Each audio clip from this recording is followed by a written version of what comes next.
Alô você, o nosso vídeo já vai começar. Então, antes de começar, por favor, inscreva-se no nosso canal, curta e também ative o sininho para receber as novidades, tá bom?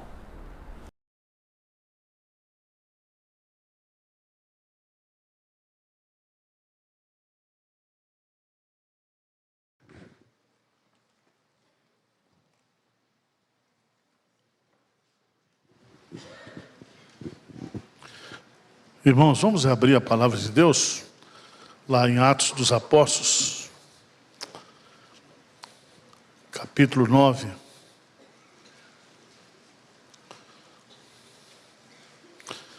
Versículo 31.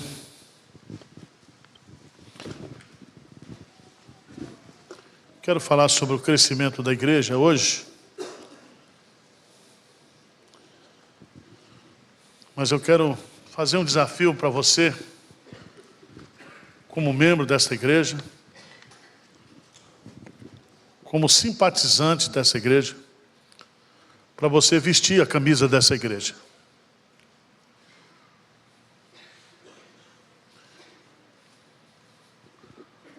E você vai vestir não para sentar no banco, mas você vai vestir para jogar como titular.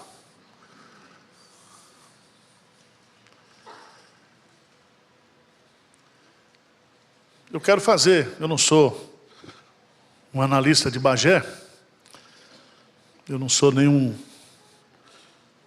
expoente da reflexão teológica do Brasil, eu sou um pastor de igreja. Eu não sou muito inteligente, mas não sou burro. Nós estamos traduzindo agora um livro do Dr. Tim Keller, que diz como reconquistar o Ocidente. Pastor Tim Keller está morrendo de câncer. Fez um grande ministério lá nos Estados Unidos, na Redeemer. Semana passada teve um pastor pregando aqui, há 15 dias, que é assistente do Tim Keller. Ele disse: pastor Arival, o que é que o senhor aprendeu com o Tim Keller? Eu disse: nada. Porque tudo que Timothy Keller pensa tem a ver com Manhattan, Estados Unidos. Os princípios dele são verdadeiros. A teologia dele é boa. Mas nós temos que fazer teologia para onde a gente está, onde a gente vive. E, meus amados irmãos, quando você olha para a igreja evangélica brasileira hoje, você identifica alguns pontos muito tristes, mas ao mesmo tempo alguns pontos positivos. Tristes, primeiro, por causa do envolvimento da igreja evangélica com a política partidária, principalmente nessas últimas eleições.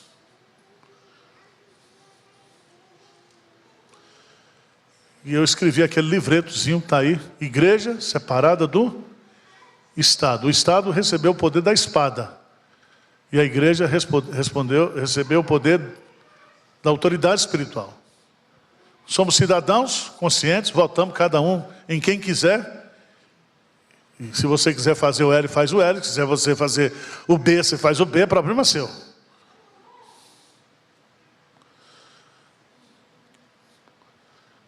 Mas o mundo não vai ser mudado por política. A transformação do mundo é pelo Evangelho, não tem outro caminho.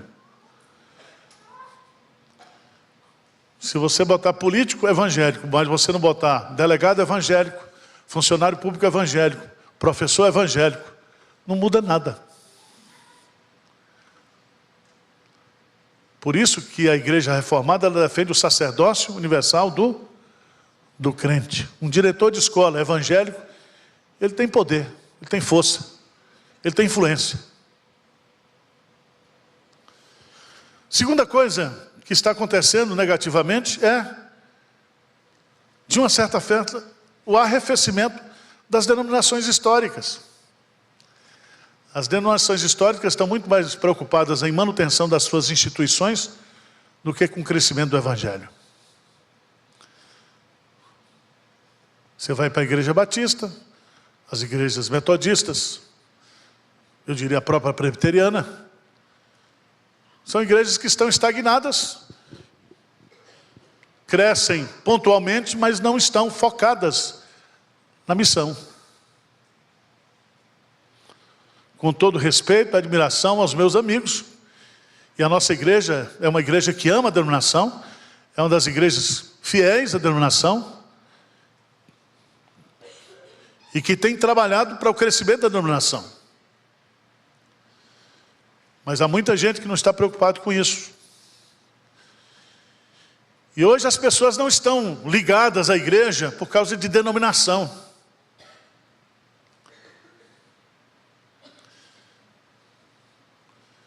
As igrejas pentecostais, elas estão passando por um momento muito sério em duas áreas. A primeira delas é o envolvimento com a teologia da prosperidade. Você não encontra mais o assembleiano de raiz.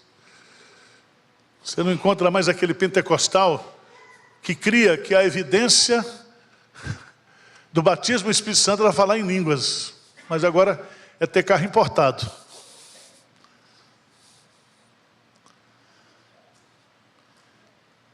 Os ministérios das grandes denominações pentecostais, elas estão sendo transferidas de pais para filhos, como se houvesse uma hierarquia familiar. E é com tristeza que a gente vê isso.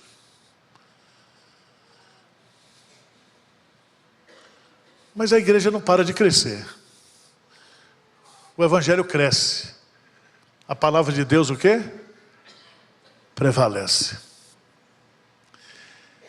E nós temos um defeito muito grande de olhar para o que nós estamos vivendo hoje do ponto de vista político, do ponto de vista do mundo globalizado, do ponto de vista das instituições, das nações, e a gente parece que nós estamos vivendo um fato novo, mas se você olhar e estudar o contexto de Atos dos Apóstolos, do que a igreja viveu no contexto da igreja primitiva, o contexto lá era pior.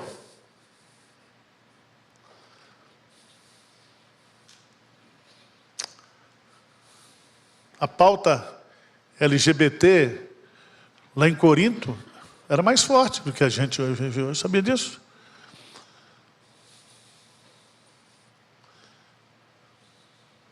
A igreja enfrentou a perseguição do Estado, a perseguição religiosa, com leis, com ameaças, com prisões, com perseguições. Mas a igreja tinha uma pauta, que Pedro coloca muito bem, a pauta da integridade. Se você morrer como crente, agora se morrer como ladrão, safado, você está lascado. Mas se morrer como crente, estamos juntos. E a pauta da igreja não mudou, não.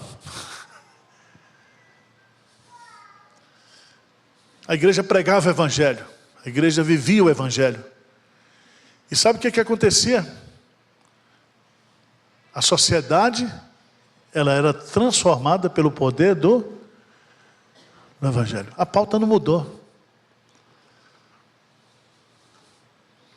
A pauta não mudou. Por que a igreja evangélica não acaba com a Cracolândia? É um desafio para a gente? Por que a igreja não enfrenta os problemas de moradores de rua da cidade de São Paulo? A igreja tem que enfrentar a questão da corrupção do país. Tem ou não tem? Deus tem que levantar Daniel, Sedraque, Abdinego. Deus tem que levantar juízes, políticos, promotores públicos, homens de Deus, homens que temem a Deus. Eu gostei do irmão piadista, eu gosto muito de piada, ele disse: pastor, eu quero ser o quarto homem da fornalha. Eu falei: também isso aí eu quero.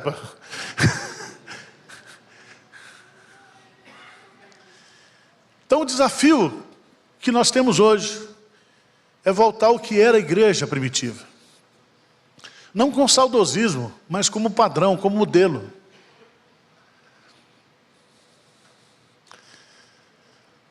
Eu creio que alguns evangélicos hoje poderiam lançar Pedro como candidato a presidente. Você acha que dava certo? Ele matava o primeiro, com espada. Vocês acham mesmo que Pedro, quando usou a espada, ele queria tirar a orelha ou cortar o crânio do cara? Cortou a orelha porque o cara tirou a cabeça, né? Irmãos, a nossa luta é outra. O nosso desafio é outro. E as nossas armas são outras.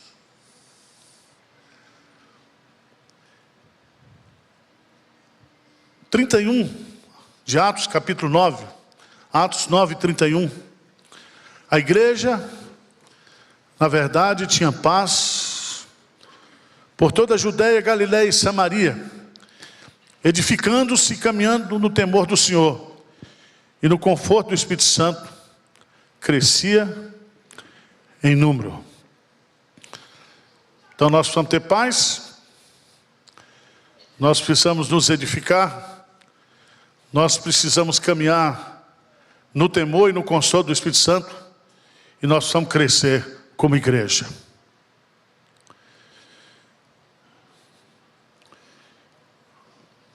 E aqui eu quero chamar a sua atenção para o conceito de igreja hoje, que está nesse texto, que está no livro de Atos, que é a chamada igreja globalizada. A igreja não é mais local. Jesus Cristo diz: vocês serão minhas testemunhas, tanto em Jerusalém, Judéia, Samaria e até... Então preste atenção, a visão da igreja é global. Uma igreja, de onde ela estiver, ela pode influenciar o mundo inteiro. Ela é uma agência do reino de Deus no mundo inteiro.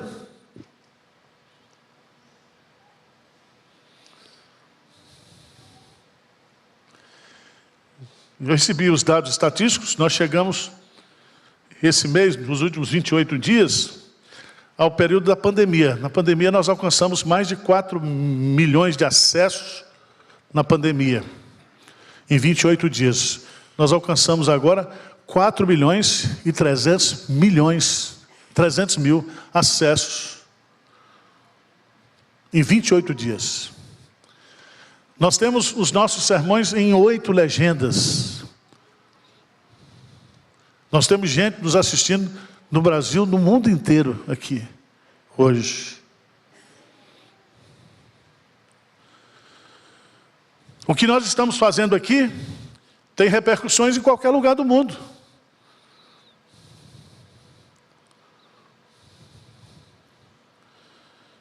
E eu vou contar uma bênção para vocês. Um irmão só, ele fez a doação de 42 milhões para nós comprarmos um galpão.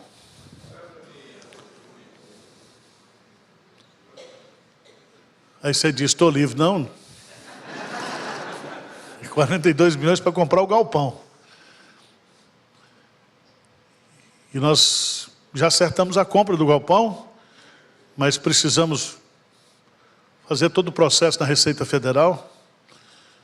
Tem que comprar no Brasil, tem que pagar imposto, fazer tudo como o crente tem que fazer. Precisamos levantar 6 milhões para fazer um retrofit lá. Não vai ter gelo seco, não vai ter essas que você está sonhando aí. Sem pirotecnias, né? Continua sendo igreja normal.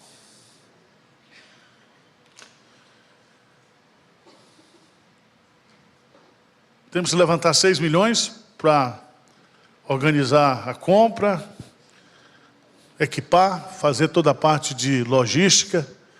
Já estamos alugando um espaço em frente de 3.600 metros, que dá acesso à avenida, para fazermos estacionamento e um monte de coisa. Só falta cair o dinheiro na conta. E eu estou igual Nossa Senhora Aparecida, estou vivendo de promessa. Ore por mim. Já está fechado, já está certo do cartório, com os advogados do proprietário, só falta cair o dinheiro.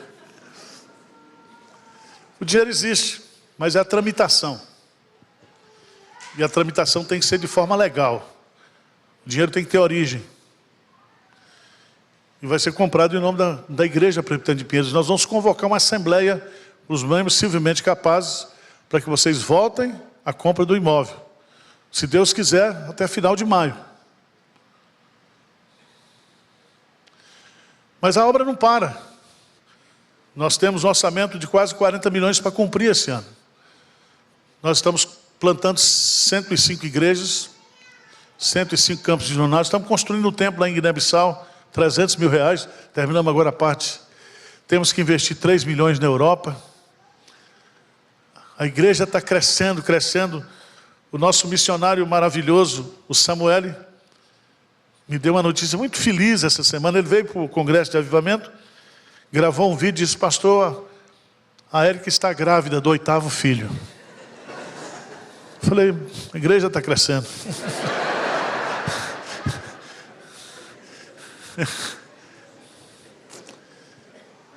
A igreja está crescendo no sertão.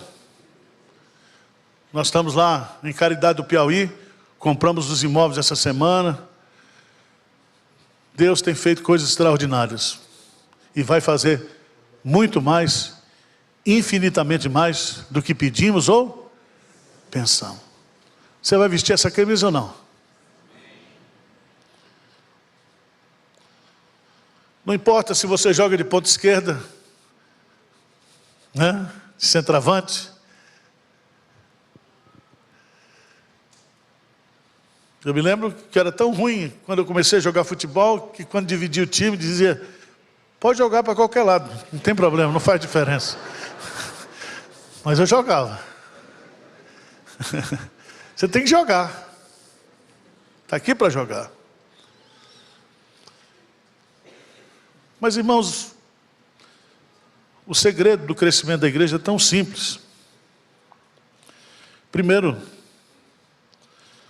uma igreja que cresce, ela cresce porque ela segue a direção do Espírito Santo. Sabia disso?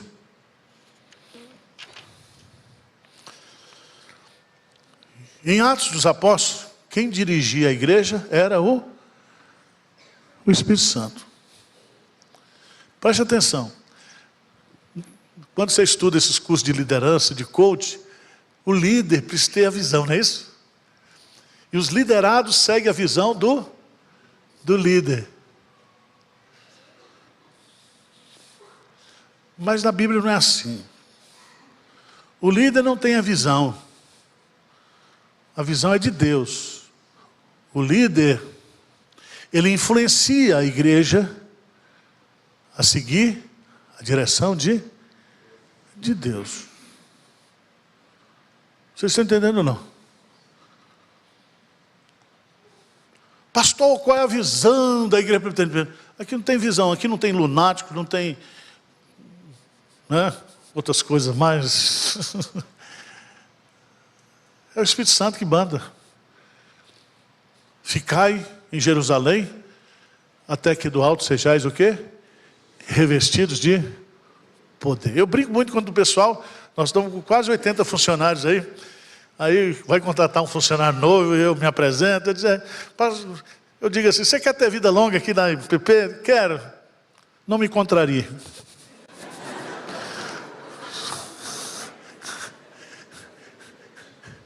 E eu aplico isso para o Espírito Santo. Você quer que a igreja cresça?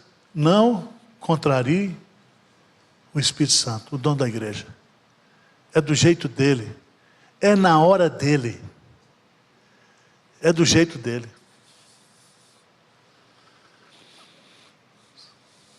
O Espírito Santo é Deus. E nós, como bom calvinistas, nós cremos na doutrina da Trindade. Cremos ou não cremos? A doutrina fundamental do calvinismo é a soberania de Deus. E há compêndios, monografias, teses, livros escritos sobre soberania de Deus. Mas o que falta é a gente o quê? Viver a soberania de Deus. É fácil? Não. Não. A oração que eu tenho mais feito esses dias é: Senhor, me dê paciência, mas me dê logo. Vocês já oraram assim?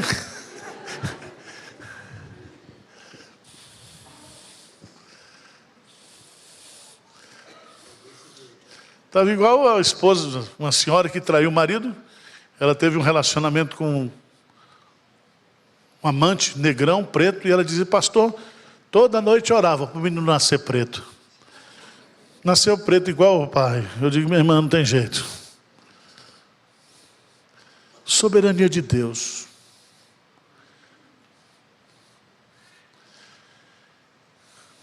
Pastor Hernandes faz uns sermões lindos aqui, não faz? Eu gosto do pastor Hernandes porque ele vive entre os querubins. Eu acho que ele está lá, santo, santo, todo dia cantando. Aí de manhã ele prega Apocalipse 4. Não é isso? Domingo à noite, Apocalipse 5. Hoje, Apocalipse 1. Eu fico lendo, eu acho lindo aquele negócio. Eu disse: Senhor, só tem um problema, me ajuda a viver isso. O Senhor está com as rédeas. O Senhor tem tudo nas mãos.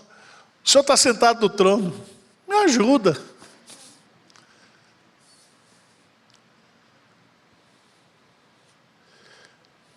Mas se você for ver, é assim. Lá em Antioquia, havia profetas e mestres: Barnabé, Simeão, por sobrenome Ninja, Lúcio de Cirene, Manaém, Colasso de Herodes, o tetrarca e Saulo, servindo eles ao Senhor e jejuando, disse o Espírito Santo: separai-me agora Barnabé e Saulo para a obra que eu os tenho chamado. Então, jejuando e orando, impondo sobre eles as mãos, os despediram, enviados, pois, pelo Espírito Santo.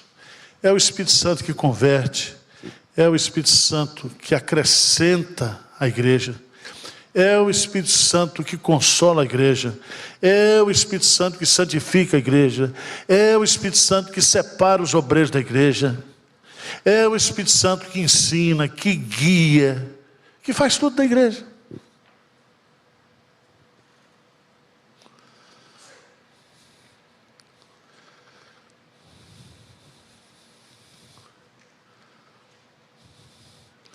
Segundo Coríntios, capítulo 3, versículo 5.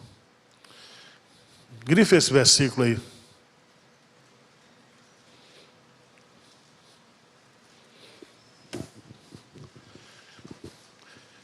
Irmãos, eu não acredito mais em revelação, tá? A revelação que nós temos hoje é a revelação escrita. Mas eu acredito que o Espírito Santo dá umas ideias para a gente. Porque o Espírito Santo é uma pessoa, é ou não é? Ele não fala assim, revelando. Mas ele põe as coisas na cabeça da gente. Ele abre os olhos para a gente ver uma coisa que ele não viu. Ele ensina, ele guia, ele fala. Veja o que Paulo diz aí, 2 Coríntios 3, 5. Vamos ler juntos? Não que por nós mesmos sejamos capazes, como se partisse de nós. A nossa suficiência, ou seja, nós não somos capazes de pensar coisa alguma, como se partisse, não, pelo contrário, a nossa suficiência vem, Deus dá os, pode usar essa palavra, insights. Insights. E eu acho que dá mais para a mulher, porque a mulher tem o sétimo sentido. E se sua mulher disser para você, se apresentar um amigo seu para essa sua mulher, e sua mulher disser: não gostei desse cara, ela tem 99% de acertar. Ela tem uns insights do Espírito Santo.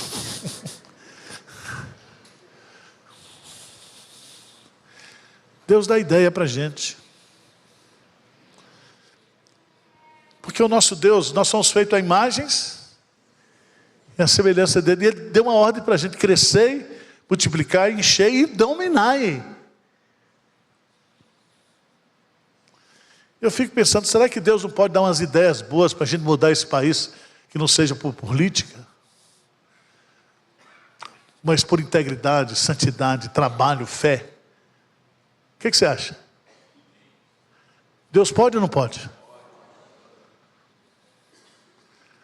Deus pode dar ideias. Deus pode dar direção. Porque a gente às vezes fica lendo os clássicos do passado. Tudo bem, mas como é que nós vamos evangelizar a nova geração hoje? Porque quando você ia evangelizar alguns anos atrás a nova geração entendia o que era perdição, salvação. Hoje a nova geração diz, não estou perdido, eu estou salvo. Esse discurso de igreja não serve para mim. Como é que eu vou falar para essa geração? Deus tem que me dar ideia.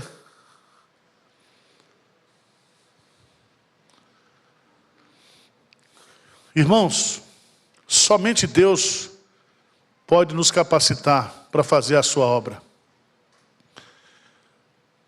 Somente Ele pode mudar a nossa vontade. Somente Ele pode nos renunciar aos nossos valores, às nossas ideias. Somente Ele pode nos dar uma visão daquilo que é eterno. Somente Deus pode abrir a cabeça das novas gerações e mostrar para essa nova geração uma bandeira pela qual vale a pena viver e morrer. O Evangelho. Por isso nós precisamos de um avivamento. Segundo lugar, a igreja crescia porque ela era dirigida pelo Espírito Santo. Segundo lugar, ela crescia porque ela sabia qual era a sua missão. A igreja existe para cumprir a missão de Deus. Ela não tem missão própria.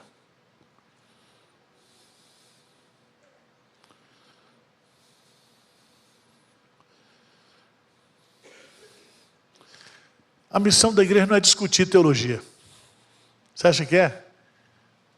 Tem um programa aí que eu admiro, o dono lá, ele já me convidou várias vezes. Vejam só. Aí ele põe um arminiano para brigar com um calvinista. No final não dá nada. Eu fui uma vez, quando era pastor lá em Recife, na Rádio Jornal do Comércio. Era eu, um pastor, um pai de santo, um viado, um padre, tinha de tudo. Era a Arca de Noé.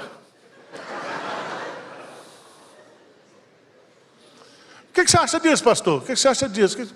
Filho, veja bem, sair num partido de uma base, ninguém vai chegar a lugar nenhum. Deu para entender? Existe um negócio, quando eu estudava, chamado epistemologia, que você tem que ter uma base de onde você parte, do que você crê.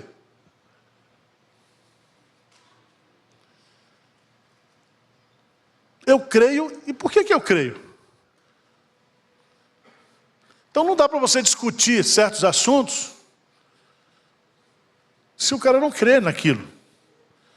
Eu estou discutindo muito com o pessoal que defende LGBT. Eu vou fazer um sermão aqui, o Evangelho e a transexualidade. Vou fazer, mas não é ódio não. Não tenho preconceito com ninguém, são meus amigos. O meu personal é casado com um homem. E diz, pastor, só vai me casar? Eu falei, não, assim não, você está exagerando. Mas eu gosto dele, eu oro por ele. Quero que Deus faça uma obra na vida dele.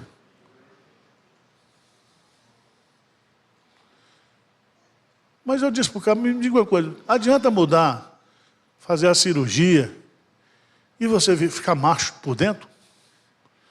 Eu não tinha pensado não, pastor. Eu falei, pois é, bicho, não resolve. Por isso que o pessoal diz, irmãos, presta atenção, nós temos que... Você acha que a igreja primitiva não discutia isso? O apóstolo Paulo conversava? Conversava. Tais foste alguns de vós, mas vocês foram o quê? Santificados. Transformados pelo Evangelho. Então nós temos que ter uma pauta de Evangelho. Não serve para mim, eu não quero.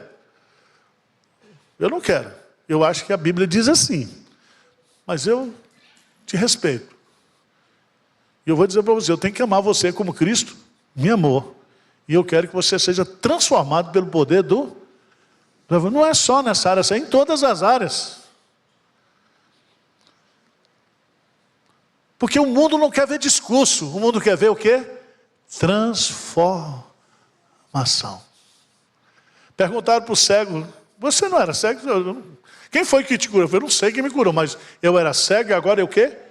Eu vejo, eu fui transformado. O grande argumento do Evangelho é a transformação. Eu era cego e agora vejo. Eu era surdo e agora ouço. Eu era mudo e agora eu falo. Eu estava morto e agora eu estou vivo. Eu não tinha esperança, agora tenho esperança.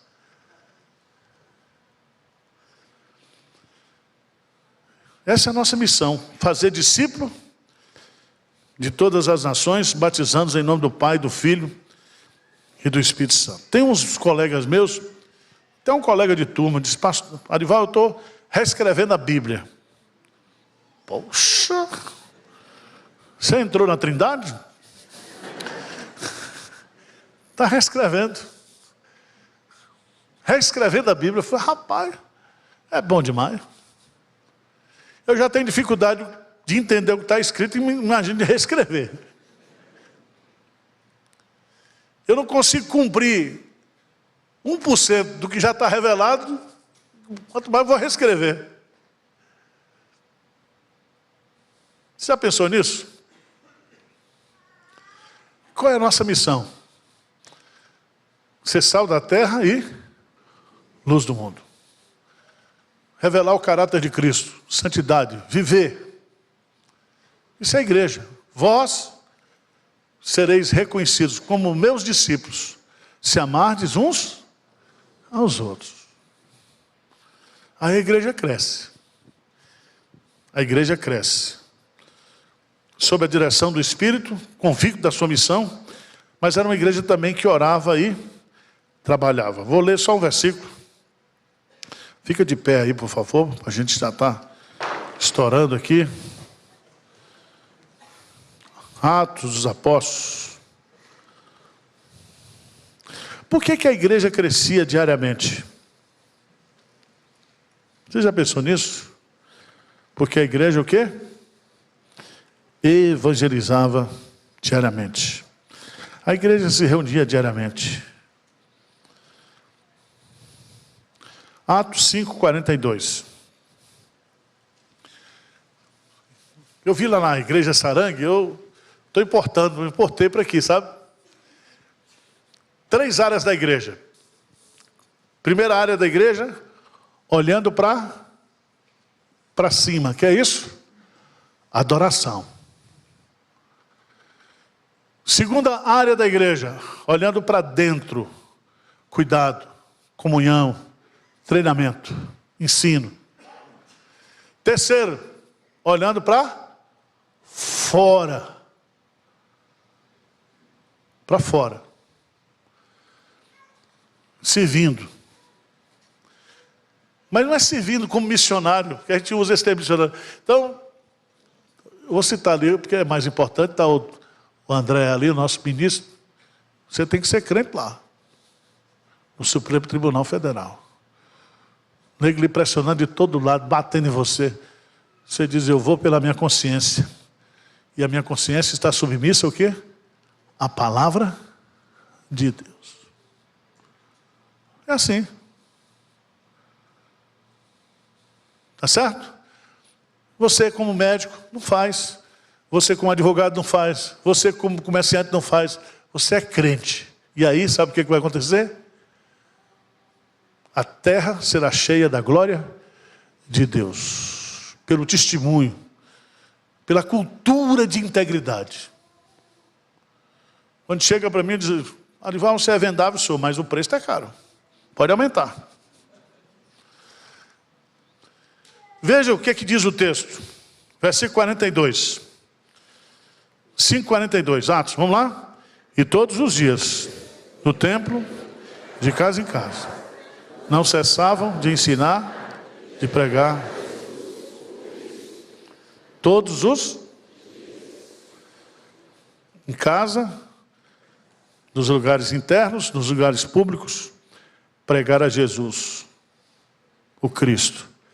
E a pregação vem acompanhado da vida, do testemunho.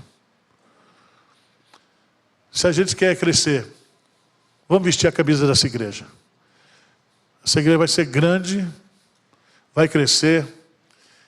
Nós vamos construir depois a sede aqui. Lá vai ser o Polo Jaguaré, o Polo Alto de Pinheiros. Vamos multiplicar.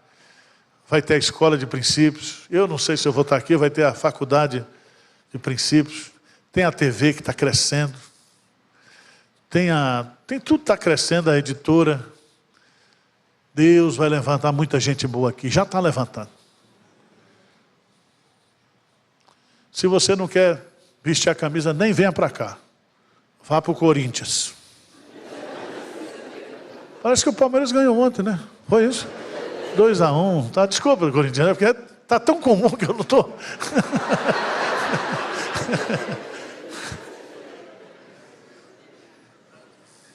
Mas os corintianos vão para o céu também. Os lavados do sangue de Jesus, né?